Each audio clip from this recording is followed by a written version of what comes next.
C'est une petite réforme d'une très mauvaise constitution.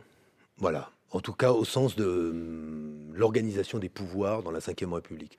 Moi, je suis depuis longtemps favorable à une Sixième République, c'est-à-dire qu'on change aujourd'hui le fonctionnement de la démocratie française. La démocratie française respire mal.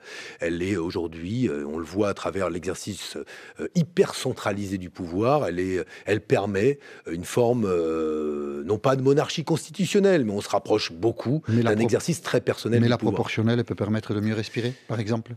À condition qu'on respecte le Parlement.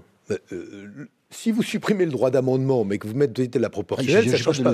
Non, mais que vous restreint. Oui, vous avez raison. Vous encadrez le droit, le droit d'amendement, c'est-à-dire que vous empêchez les parlementaires qui n'ont déjà pas beaucoup de pouvoir. Vous êtes dans l'opposition, vous avez le droit de vous taire.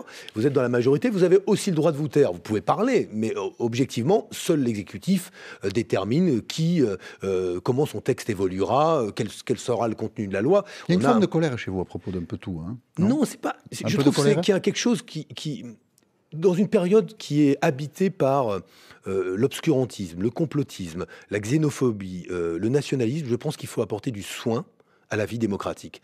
Ne pas respecter ceux qui protestent, c'est manquer d'égard à la démocratie. Ne pas faire vraiment respirer la démocratie en étant très restrictif à l'égard des droits du Parlement, c'est prendre des risques. Je considère aujourd'hui, oui, que cet exercice hyper centralisé du pouvoir par Emmanuel Macron nous amène à jouer avec le feu.